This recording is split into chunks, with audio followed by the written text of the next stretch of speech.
Chrissy Wozniak. I am very excited to talk to our guest today.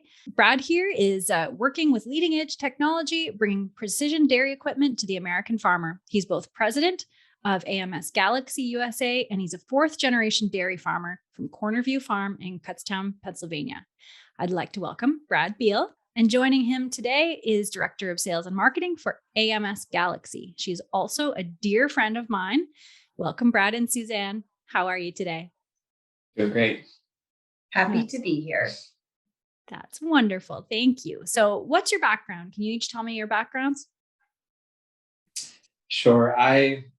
So at fourth generation dairy farmer, grew up on a small dairy in Pennsylvania and had a tremendous opportunity to spend 15 years away from the farm.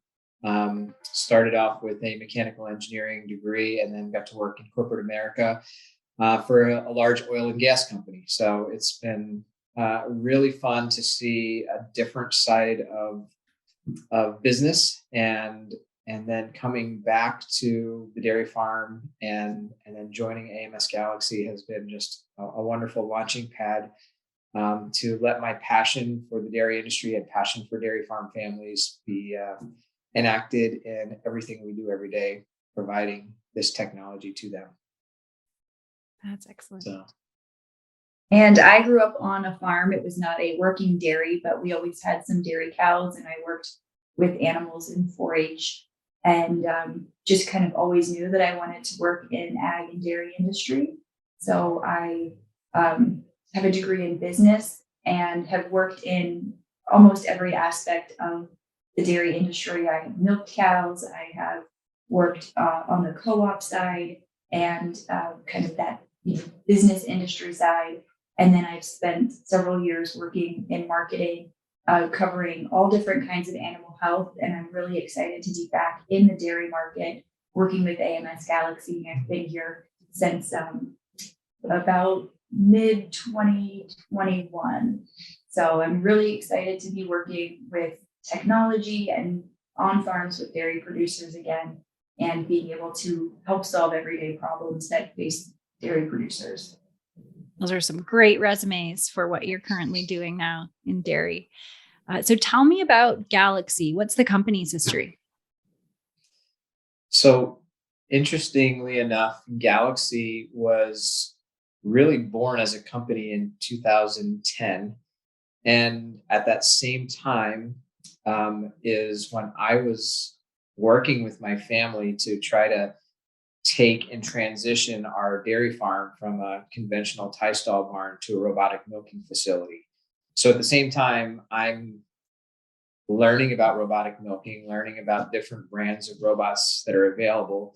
There was a gentleman here in Pennsylvania who's trying to launch a new company and bring a robot brand into the United States that's never been here before.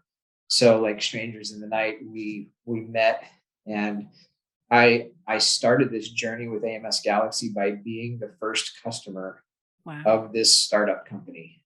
And so there's 10 years of exciting stories, but the short answer is first customer to becoming a small partner, just with passion and love for the product and the industry. And I couldn't get enough. And in 2017, when the founder retired, I had the opportunity to take the reins and begin steering this exciting company. So I'm proud to be a part of it, and just excited to see what the next 20 to 30 years are going to bring, being part of this great team. That's excellent. And you guys have been growing so fast, and you manufacture a lot of products, from robot milking to your calf cafe to barn lighting and cow comfort. Can you outline your product line for me? Sure. So, our core and our center is actually, harvesting milk from the cow. So we start off with the robotic milking center. And I think in 2012, we then began to branch into automatic calf feeding. So we partner with an amazing company in Germany that produces milk shuttles for bucket feeding calves, and then an automatic calf feeding system for group feeding. And so that was really our first launching pad outside of outside of actually milking cows. Later that decade, we partnered with an Austrian company, Hetwin Automation Systems, and there we picked up a line of feed pushers. We were the first company to bring a bedding robot into the United States, which is really exciting. So a bedding robot is an autonomous vehicle that travels over top of the free stalls or over top of loose housing barns to, dispense bedding into the cow housing area without people. And so it's really an incredible labor saving technology. And, we're excited that partner has just recently, we're installing and getting ready to commission the very first autonomous feeding robots in the United States that are self-mixing, self-driving, self-dispensing of TMR to milking cows and calves and heifers and steers. So, there's just been this birth and explosion of precision dairy technology that is, making life easier for the family farm, for the commercial farm, and reducing labor. And you mentioned some of these other little auxiliary things like total farm automation and lighting, and even the high moisture corn feeding system that we patented 2 years ago.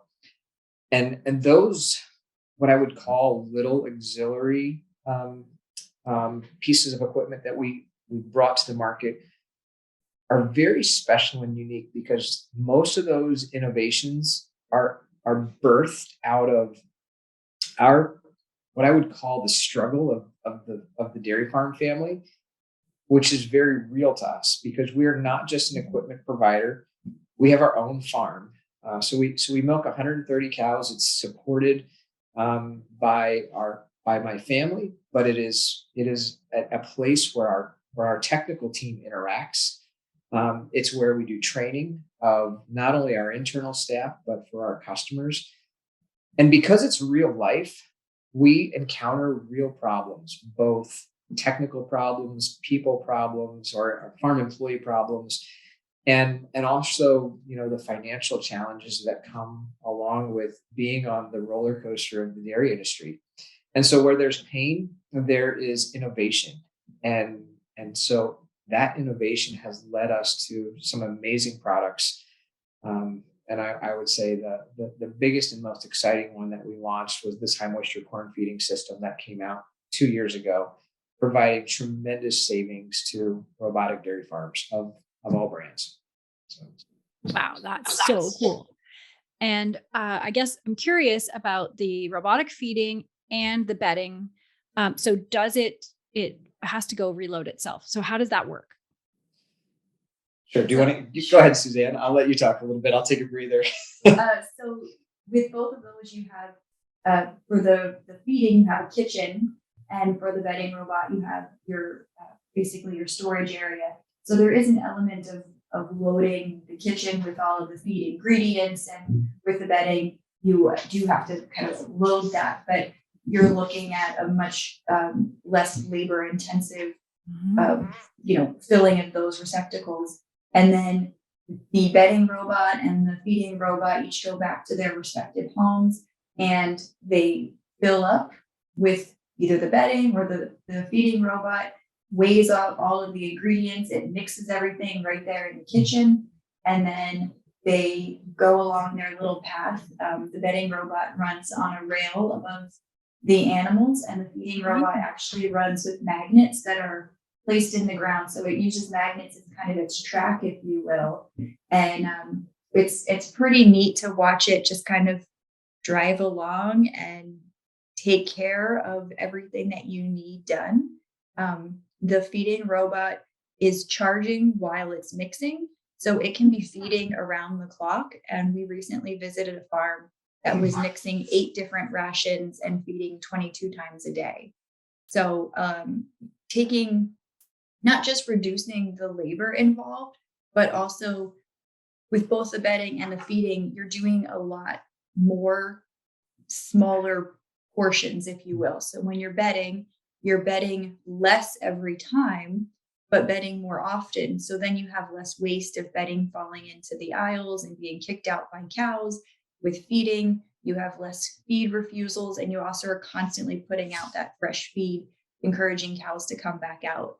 So it's not just a matter of saving your labor, it's also a matter of being more efficient to use your resources more, in a better way that's better for the animals and more productive. That is I have a really question, Suzanne. You mentioned you were just like you just visited these farms. Did any of the farms with the bedding robots or feeding robots not make it to work at all, or did they ever mix the ration in perfectly, or what were you seeing out there? 'Cause I think that's the coolest part for me. So the rations were always mixed perfectly, and as long as everything was maintained, then they're showing up for work. You may have to wow. put a band-aid on something when they get a little hurt, but they're out there every day, still getting the job done at the time that they're supposed to be. That's so key. And So if key. if something happens that they're not showing up for whatever reason, you have a call right away that says, "Hey, I have a problem," and you can address the issue and get them right back to work again. So it And no was holidays or overtime or no holidays, no overtime, no sick days. that's amazing. It's amazing And to see what cows do when they see consistency. The yes, same time, no one forgets. It always happens, and the cows respond and perform and pay you back. right. And you touched on the training at your farm. So you actually have a certification training. Can you tell me about that?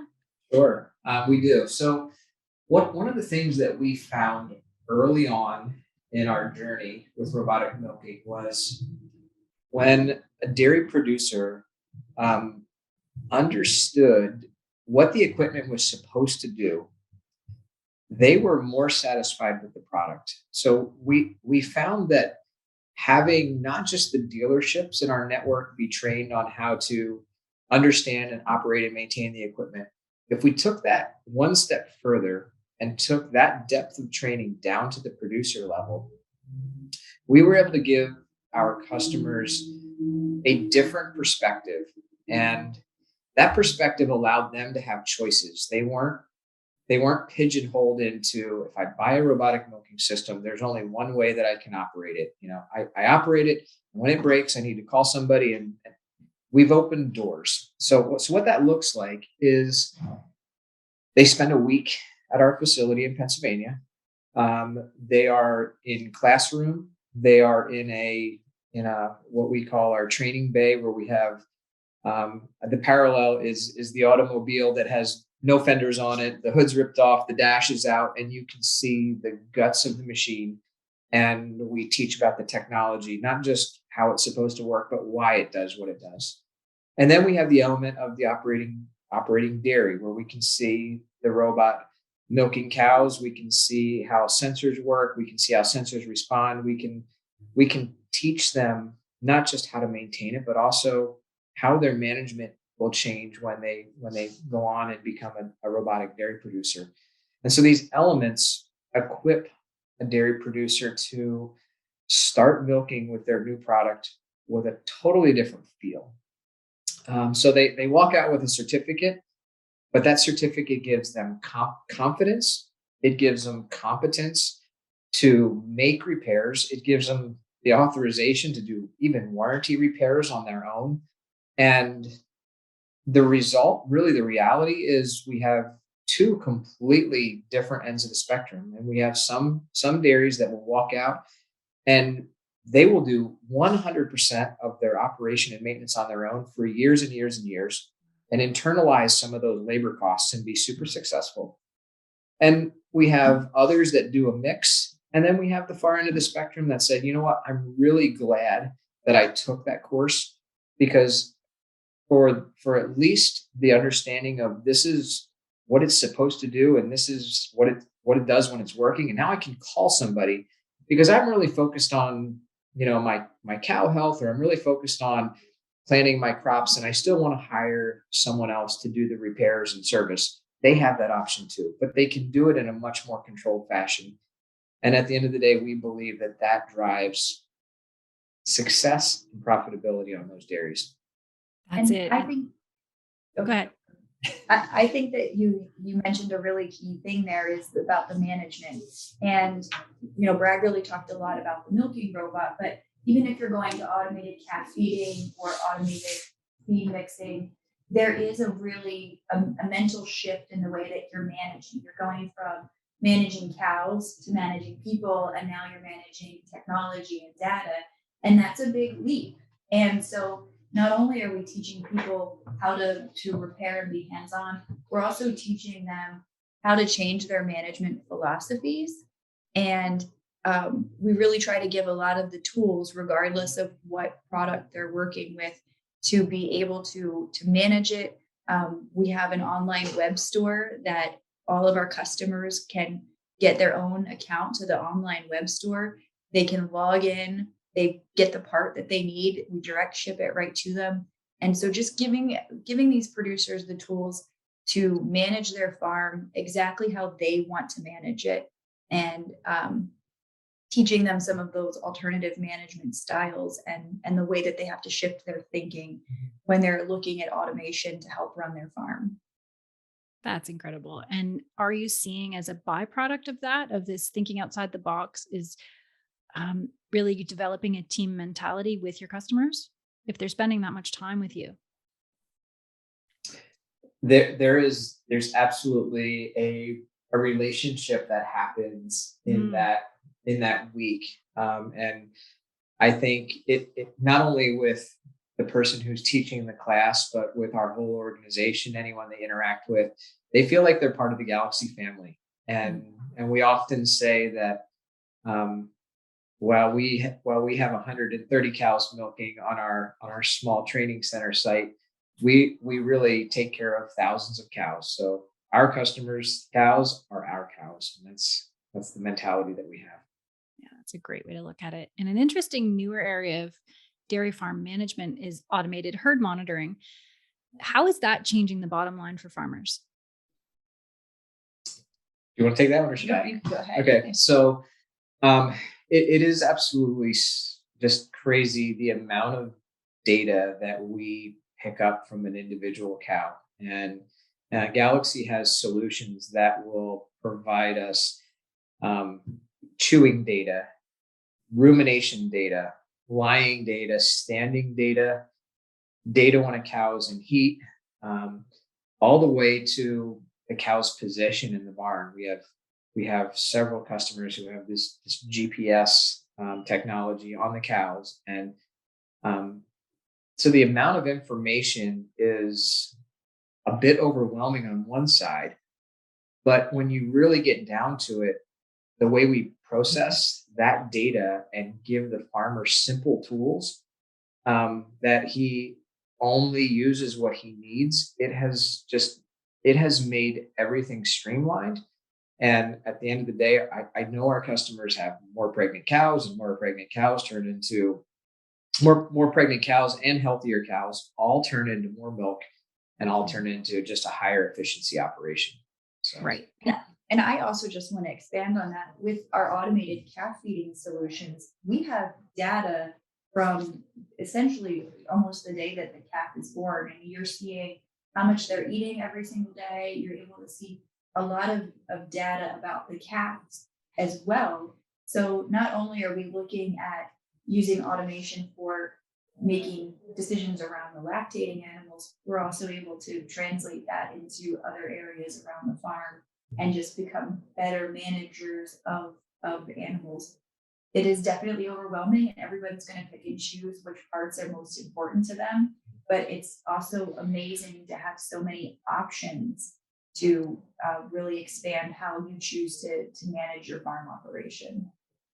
Right. Yeah. And that data overload is a big point, especially in the age of precision agriculture.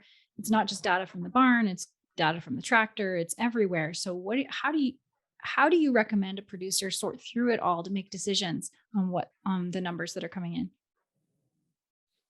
Well, that's really part of the training that happens, not just in the classroom here, but when we commission and start up that equipment on the farm level.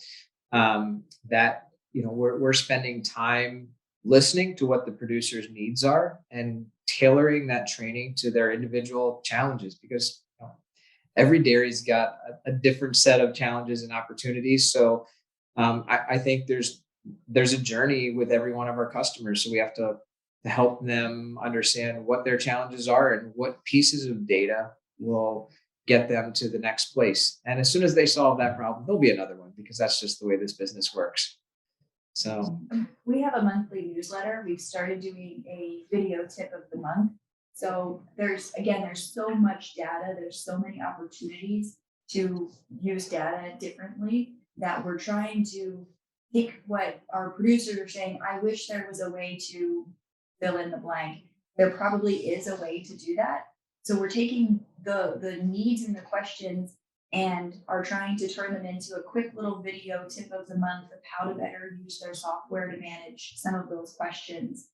Because if one person has it, someone else likely does. And maybe somewhere along the line, they'll say, oh, that's a great thing. I could really use that. So just also trying to learn from our customers of what their needs are, and helping one customer learn from the other as much as we can. Yeah, so I have one more comment just on data, which I think is really important. When we talk about what does the next generation dairy farmer or dairy farm family look for, they want more free time. They want to have more flexibility in their schedules. And one of the reasons, and I'm sure everybody listening to this podcast is going to say, I know someone who has never left the farm.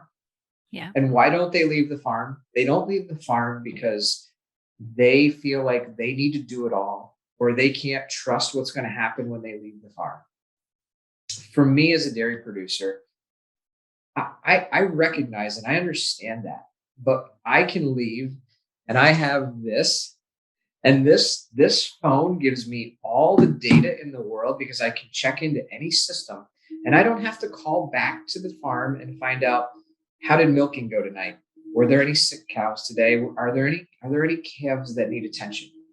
Because within seconds, I can look at the key metrics, and I don't need anybody to tell me that it's going fine.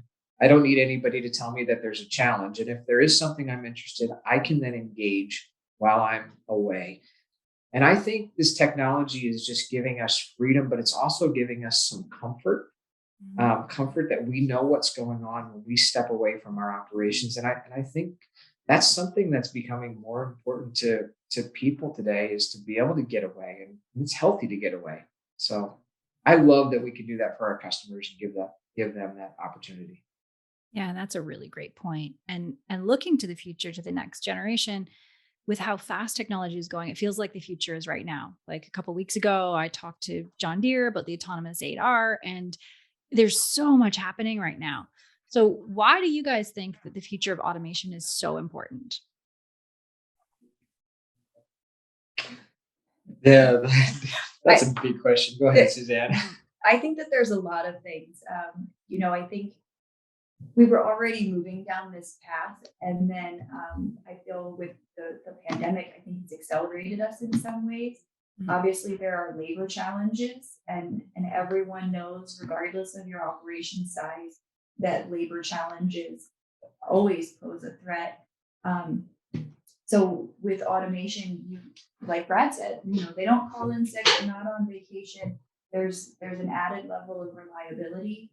I also think that we notice with automations that we're more consistent. And we know how much cows love consistency.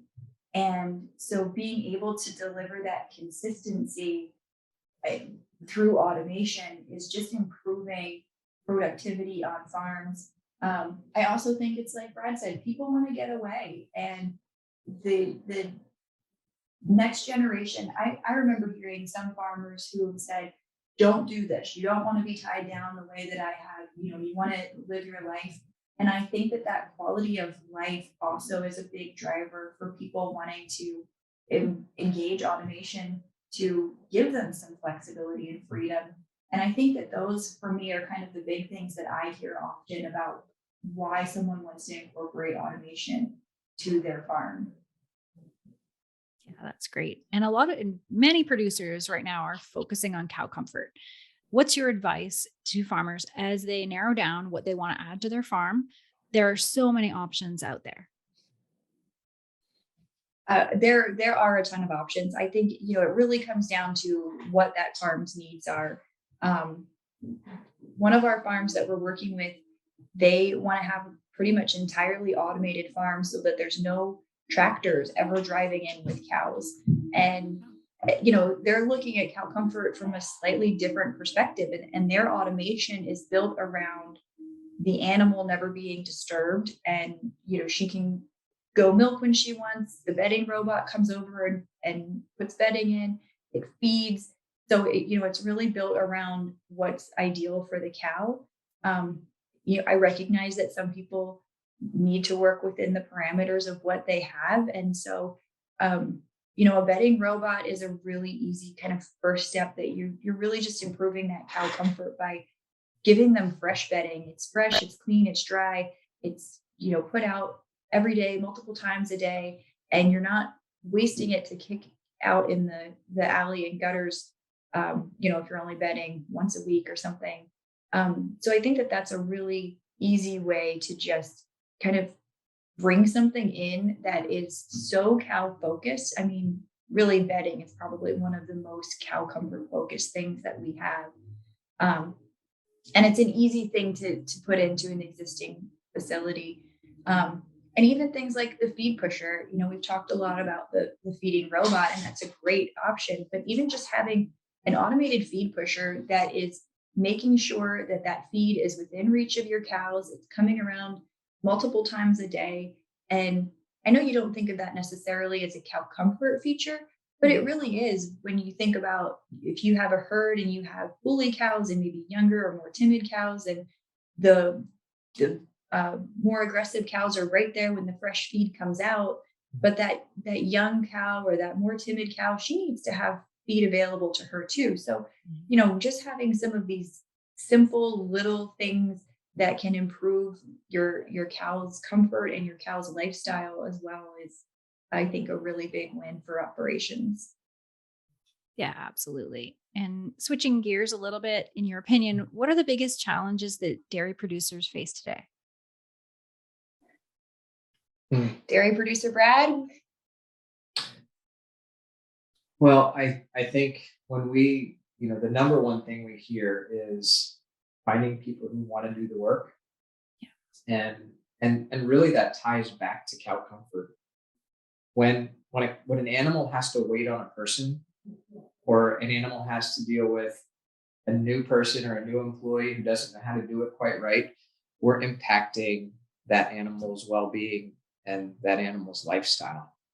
So the challenge is the challenge is navigating your dairy through the economics of getting this technology on your farm, which is in some cases prepaying labor, and being able to have those financials work so you can get the farm to an automation level that's going to take it through the next generation.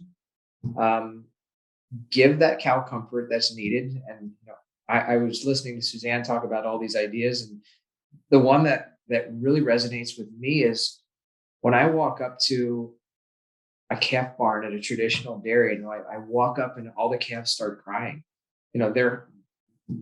That is a need. We're not meeting the comfort needs of that animal. And when you walk up to a Galaxy farm that has an automated calf feeder from Urban, the calves just kind of pick up their heads and they're like, I just had a meal 10 minutes ago and I'm so satisfied. And there's a different level of comfort there. And so, yeah, the challenge we're facing really is, how do we get this technology on all these farms fast enough so the next generation wants to do it, the next generation can be profitable doing it, and we're taking care of animals the way that we all truly want to take care of them.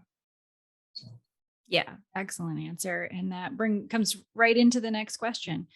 Okay. What are the opportunities that you think producers should be paying attention to? I know you just listed a whole bunch, but really, what is it that they should be saying? Yeah, this is what needs to happen.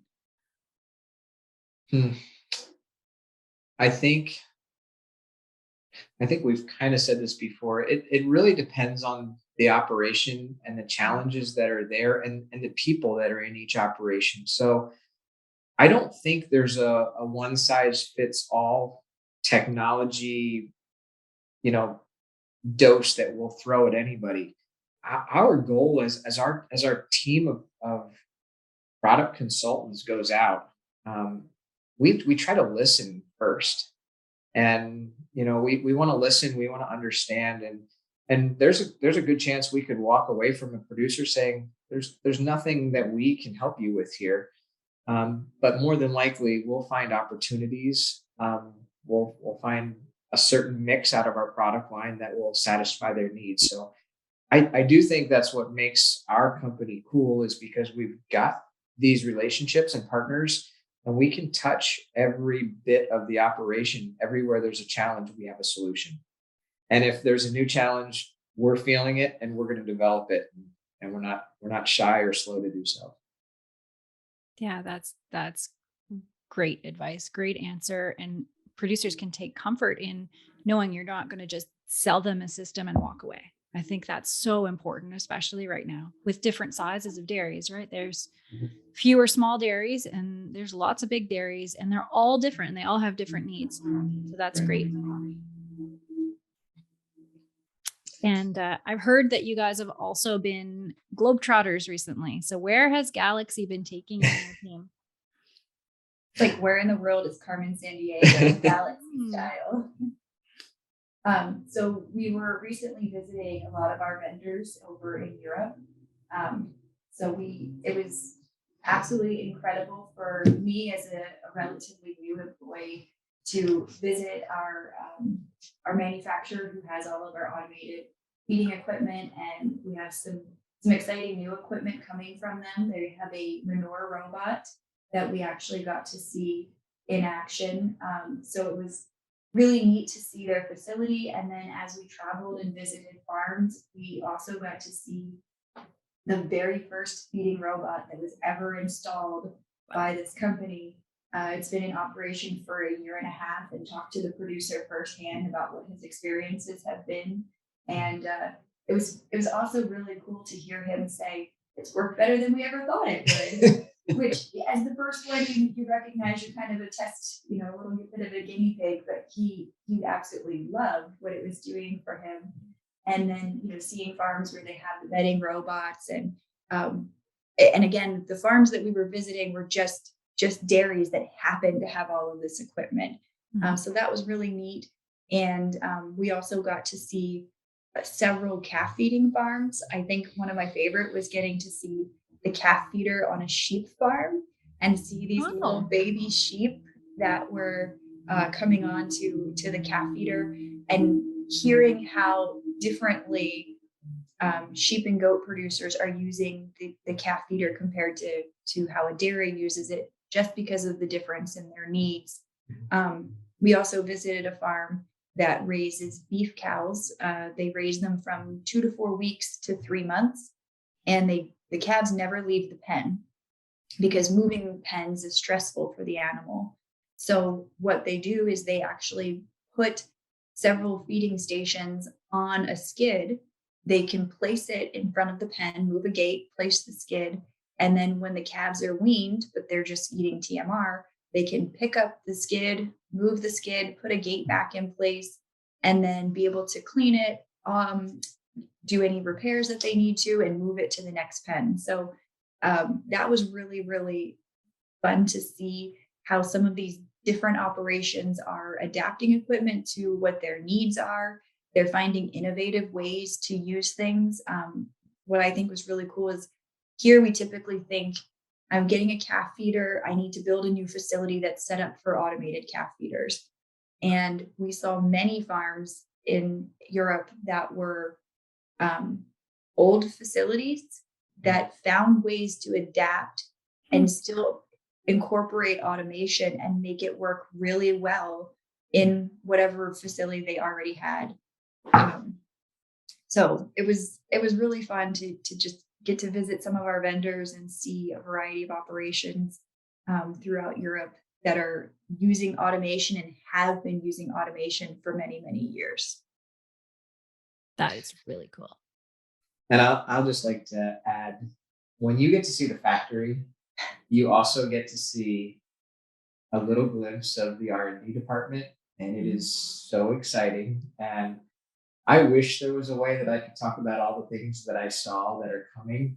I can't, but it's really exciting. And I'm just excited for the future, because what we know today and what we're going to look like in the next 10 years is just going to continue evolving. So more solutions, healthier cows, happier dairy farms. It just keeps on happening. That's exciting. And you guys are also at World Ag Expo this week. What's your booth number so people can find you? We're in the Hansen Industry barns. So that's the DS90 section, kind of like 93, 94. We're in one of those barns in the Hansen Industries area. Wonderful. So if you're at Tulare this week, make sure you stop by the booth. And where can people find you online if they don't happen to be in California this week? AMSGalaxy.com. You can check us out. Our full product line is there.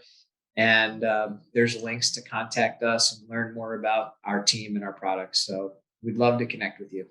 We're also on Facebook and Instagram and YouTube. So we try to keep people updated with what's going on our social media. And we're always looking for new people to engage with, and always trying to find new videos to share. So if anybody has videos that they want to share, we'd love to see those as well.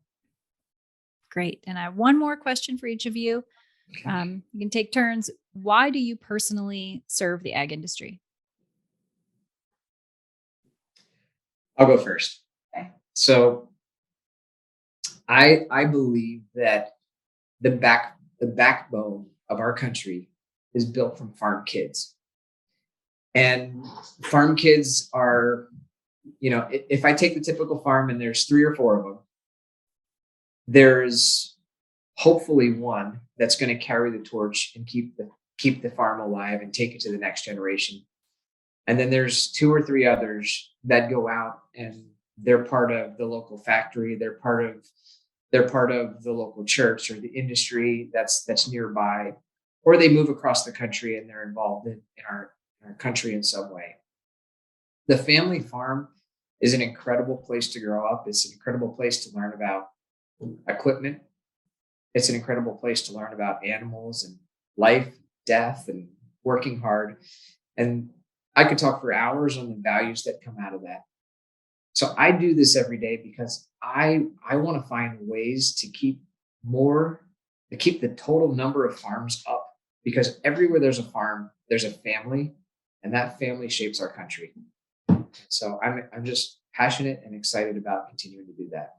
I could not agree with you more. Suzanne? I just love dairy farmers. I have always loved dairy farmers. They are such a special breed of people. They are passionate about what they do. They are down to earth. They are just, good kind of salt of the earth sort of people. And you can always pick out a dairy farmer. In fact, the very first time that I met Brad was at an airport, and I saw him. I'm like, "You're a dairy farmer," and he was like, "How can you tell?"